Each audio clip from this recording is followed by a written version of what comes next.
Balance of payment एक statement है जिसमें एक कंट्री और बाकी दुनिया एक के बीच एक साल में हुए जितने सारे इकोनॉमिक ट्रांजेक्शन्स हैं उसको रिकॉर्ड्स किए जाते हैं।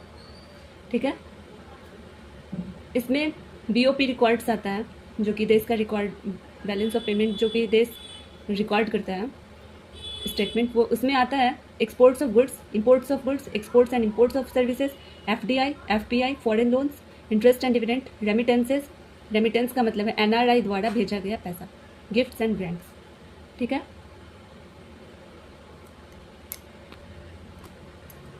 अब इसमें 3 कंपोनेंट्स आता है। करेंट अकाउंट, इसको हम ऐसे समझते हैं कि मान लेते एक दुकान वाला है, वो रोज़ क्या करता है, रोज़ सामान खरीद के लाता है, रोज़ सामान बेचता है, रोज़ पेमेंट लेता है, ये डेली वाला ट्रांजेक्शन करता है, तो इसको क्या कहते हैं, करेंट अकाउंट। दूसरा है कैपिटल अकाउंट। एक दिन दुकान का ऑनर बोला कि हम नया मशीन खरीदेंगे, नया फैक्ट्री लगाएंगे, लोन लेंगे, फॉरेन इन्वेस्टर को बुलाएंगे। ये रोज़ नहीं होता है, ये रोज़ का काम नहीं है, ये बड़ा डिसीजन है, इसीलिए इसको कैपिटल अकाउंट कहते हैं, कहेंगे। और तीसरा है ऑफिशियल रिजर्व अकाउंट। मीन्स कि अब एक और सिचुएशन लेते हैं हम। एक इंडियन इंजीनियर दुबई में जॉब करता है, ठीक है, हर महीना 50,000 घर बेचता है, या ये पैसा इंडिया में आया, ये किस में लिखाएगा, बीओपी में लिख दिया जाएगा। ठीक है, इसको ऐसे समझते हैं कि सैमसंग इंडिया में फैक्ट्री लगाता है, करोड़ों रुपए इन्वेस्ट करता है, ये भी पैसा इंडिया में आया, ये भी किस में जाएगा, बीओपी में लिख दिया जाएगा। ठीक है,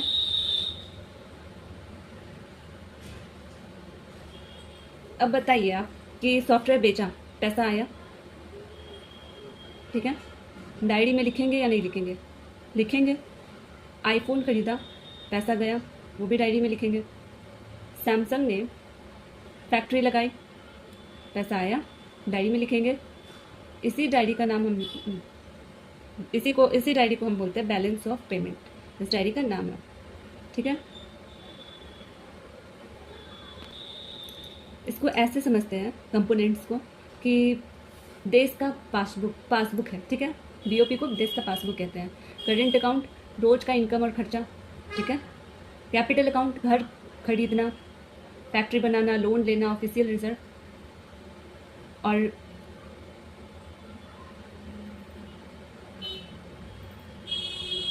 अब मान लीजिए इंडिया के पास डॉलर कम पड़ गया, आरबीआई बोला कोई बात नहीं, मेरे लॉकर में डॉलर पड़ा है, आरबीआई लॉकर खोलता है, डॉलर निकालता है, ये ऑफिशियल रिजर्व अकाउंट है। ठीक है,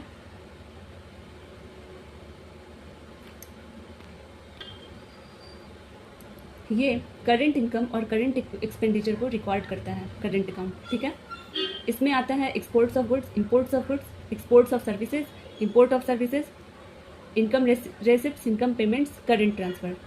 इसका एग्जाम्पल अगर लेंगे तो इंडिया में यूएसए को सॉफ्टवेयर सर्विस थी, ठीक है, इंडिया को क्या मिला, पैसा मिला, ये करंट अकाउंट है। ठीक है, दूसरा है कैपिटल अकाउंट, ये कैपिटल रिसिप्ट्स और कैपिटल पेमेंट को रिकॉर्ड करता है, जैसे FDI, FPI, external borrowing, foreign investment. जैसे टोयोटा ने इंडिया में फैक्ट्री लगाई, ये क्या है, ये है कैपिटल अकाउंट। ठीक है, तीसरा है ऑफिशियल रिजर्व अकाउंट। जब करंट और कैपिटल अकाउंट के बाद भी इम्बैलेंस हो जाए तब आरबीआई अपने फॉरेन एक्सचेंज रिजर्व्स का यूज़ करता है। ठीक है, मतलब कि वो अपने फंड को तोड़ देता है आरबीआई। अब हम इसके इम्पोर्टेंस को देखते हैं कि बीओपी गवर्नमेंट को बताता है कंट्री का इंटरनेशनल फिनेंशियल पोजीशन क्या है, फॉरेन एक्सचेंज इनफ्लो और आउटफ्लो को बताता है। ठीक है, वो गवर्नमेंट को बताता है कि एक्सचेंज रेट पॉलिसी बनाने में हेल्प कर रहा है, इंपोर्ट एक्सपोर्ट बनाने में मदद करता है, इकोनॉमी स्ट्रांग है या वीक है ये बताता है। तो इसका इम्पोर्टेंस ये हो गया। अब एक डिसइक्विलिब्रियम इन बीओपी आता है, अगर पेमेंट अगर ज़्यादा है रेसिप्ट से, एक सेकेंड, अगर इसको मान लेते हैं डिसइक्विलिब्रियम इन बीओपी में कि पेमेंट अगर रेसिप्ट से ज़्यादा है तो यहाँ पे बीओपी डेफिसिट हो जाएगा। और अगर रेसिप्ट पेमेंट से रेसिप्ट ज़्यादा है पेमेंट से तो यहाँ पे बीओपी सरप्लस हो जाएगा। यहाँ पे देश का बात चल रहा है, ठीक। तो देश में डेफिसिट और सरप्लस होता है, वो देखा जाता है। अब बीओपी में हम लोग इसका फीचर्स को देखते हैं, ठीक है।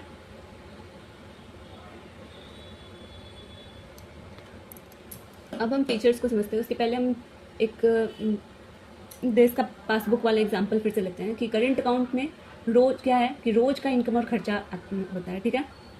उसको करंट अकाउंट में आता है। कैपिटल अकाउंट में घर खरीदना हो गया, ठीक है, फैक्ट्री बनाना हो गया, लोन लेना हो गया। ठीक, एक तीसरा है ऑफिशियल रिजर्व, उसमें पिगी बैंक तोड़ना। अगर पिगी बैंक तोड़ना छोटा मोटा एक एग्जांपल लेते हैं, ये देश के बेसिस पे हो जाता है, ठीक। अब फीचर्स में पे आते हैं कि इसका फीचर्स क्या है। तो सबसे इंटरनेशनल ट्रांजेक्शन्स रिकॉर्ड्स होता है इसमें, 1 साल का रिकॉर्ड होता है, 1 साल इम्पॉर्टेंट है, ठीक। पैसा आया और गया दोनों रिकॉर्ड होता है, अकाउंटिंग सिस्टम फॉलो होता है, ठीक है।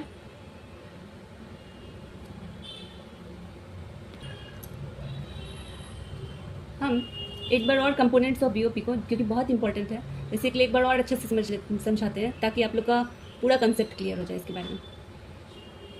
इसको और इंटरेस्टिंग तरीके से पढ़ते हैं। करेंट अकाउंट है, जैसे दिल्ली किराना स्टोर हो गया, रोज़ दूध आया, सब्जी आया, सामान बेचा, ये करेंट अकाउंट है, ठीक। कैपिटल अकाउंट में नया घर बनाना हो गया, फैक्ट्री लगाना, लोन लेना, एफडीआई, एफपीआई, ये सब कैपिटल अकाउंट है, ठीक है। और तीसरा है ऑफिशियल रिजर्व अकाउंट, जैसे गुल्लक का एग्जाम्पल लेते हैं। जब घर में पैसा खत्म हो जाता है तो मम्मी क्या करती है, गुल्लक तोड़ देती है। वैसे ही आरबीआई अपना फॉरेन एक्सचेंज रिजर्व यूज़ करता है, ठीक है। अब कंपोनेंट्स क्लियर हो गया होगा आप लोग का। एक और चीज़ है कि बीओपी और वर्सेस बीओटी में अगर बात करें, bank of balance of payment versus balance of trade में, तो सबसे मज़ेदार एग्जांपल आ जाता है बीओटी में सिर्फ गुड्स आता है, ठीक है। उसमें भी जैसे एप्पल हो गया, राइस हो गया, कार हो गया, सामान जितना भी सब सामान है वो सब आ जाता है बीओटी में। और बीओपी में क्या आता है, गुड्स आ गया, सर्विसेज आ गया, इन्वेस्टमेंट आ गया, लोन आ गया, गिफ्ट आ गया, रेमिटेंस आ गया, ठीक है। ये सारा चीज़ अगर रहता है तो वो बीओपी होता है, बैलेंस ऑफ पेमेंट होता है। और मतलब कि सब कुछ आ जाता है बीओपी में। अब एडवांटेजेस ऑफ बीओपी देख लेते हैं। गवर्नमेंट को पता चलता है कितना पैसा आ रहा है, इकोनॉमी की हेल्थ पता चलती है, इंपोर्ट एक्सपोर्ट पॉलिसी बनाने में हेल्प मिलती है, ठीक है। अब इसका डिसएडवांटेजेस देख लेते हैं बीओपी का। अगर बीओपी में बहुत डेफिसिट हो जाए तो डॉलर का प्रॉब्लम होगा, करेंसी वीक हो सकता है और इंपोर्ट महंगा हो सकता है, ठीक है। अब एक कीवर्ड्स को देखते हैं कि यूजीसी नेट का systematic record, all economic transactions, residence, rest of the world 1 year, ये सब बीओपी का कीवर्ड्स है, मेन कीवर्ड्स है। इसको याद रखना है क्योंकि सिस्टमैटिक रिकॉर्ड में क्या है का क्या मतलब है, प्रॉपर अकाउंटिंग फॉर्मेट में रिकॉर्ड होता है, ठीक है। रेसिडेंस जो इंडिया में रहता है, सिर्फ सिटीजन्स ही नहीं, रेसिडेंट्स भी। रेस्ट ऑफ द वर्ल्ड मतलब इंडिया के बाहर के सभी कंट्रीज भी आते हैं इसमें। और इकोनॉमिक ट्रांजेक्शन जहाँ पैसा या इकोनॉमिक वैल्यू का एक्सचेंज होता है, ठीक है।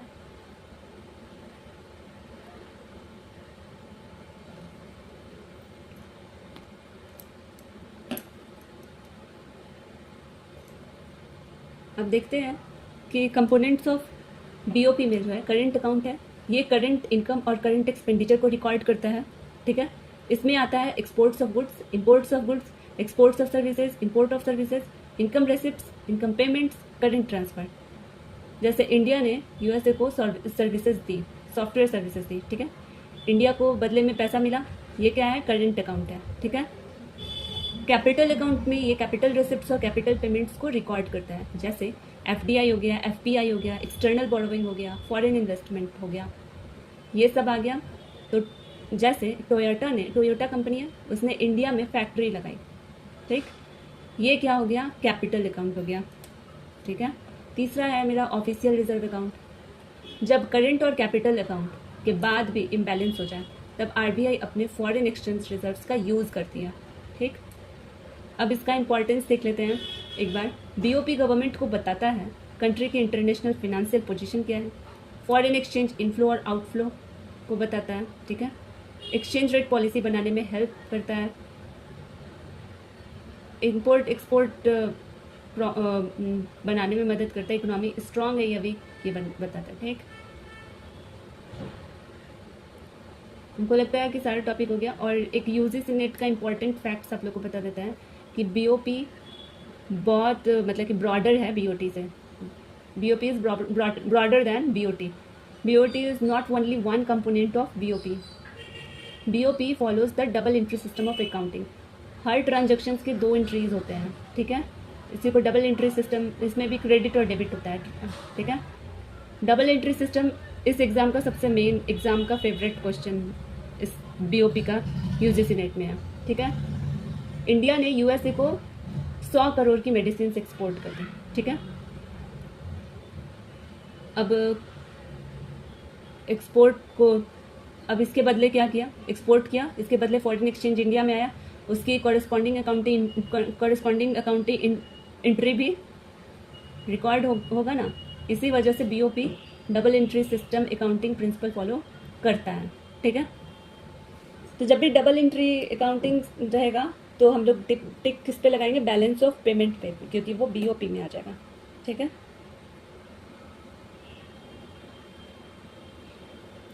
और एक बात याद रखिएगा कि बीओटी खाली गुड्स आता है उसमें, और बीओपी में goods services investment income transfer सब आता है। और याद रखिएगा बीओटी सिर्फ ट्रेड का हिसाब बताता है, ठीक है, लेकिन बीओपी पूरे इकोनॉमी का इंटरनेशनल फिनेंशियल रिपोर्ट कार्ड होता है, ठीक है। इसीलिए इकोनॉमिस्ट्स और गवर्नमेंट्स दोनों बीओपी को बहुत इंपॉर्टेंस देते हैं, ठीक है। एक स्टेटमेंट है, इसमें सारी चीज़ रिकॉर्ड होता है, इसीलिए सबको इसको महत्व देते हैं। Thank you.